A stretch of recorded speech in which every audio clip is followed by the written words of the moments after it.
start.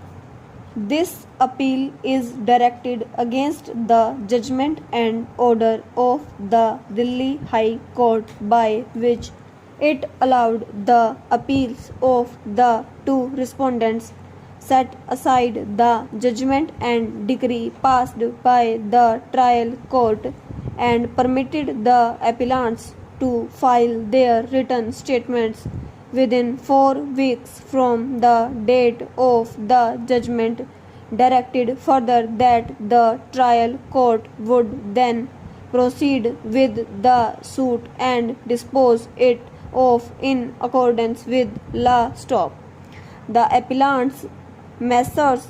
HDFC, instituted a suit under Order 37 of the Code of Civil Procedure 1908 for realization of its dues against defendant number 1 and the two respondents who were the guarantors to the loan. Stop. According to the case of the appellant, plaintiff and defendant number 1, who was the owner of a plot of land, approached the appellant plaintiff for a loan for constructing a house on the plot. Stop. The loan was sanctioned. Defendant number 1 executed the loan agreement and a promissory note in favor of the appellant. Stop. In addition, defendant number 1 also created inequitable mortgage in favor of the plaintiff by depositing the title deeds of the plot in question. Stop.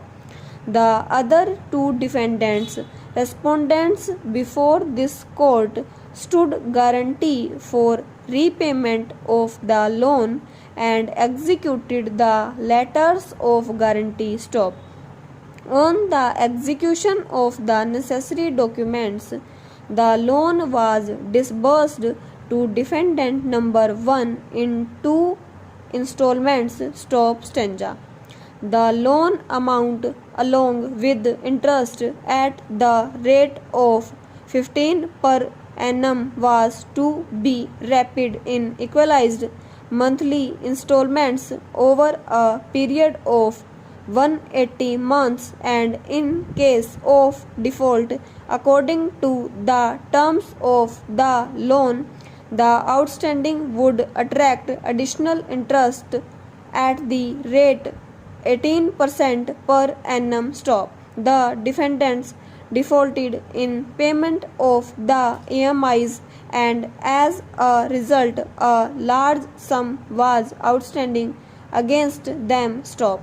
The defendants did not pay the installments despite letters and remainders. Stop.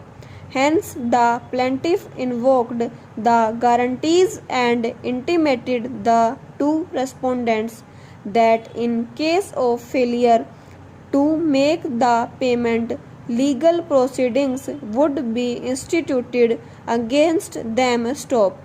Despite the aforesaid letter and legal notices sent on behalf of the appellant, the defendants did not pay the outstanding amount of rupees 4 lakh, and the plaintiff was thus left with no option but to institute the suit for realization of its dues from defendant number 1 and the guarantors of the said loan as such. Stop.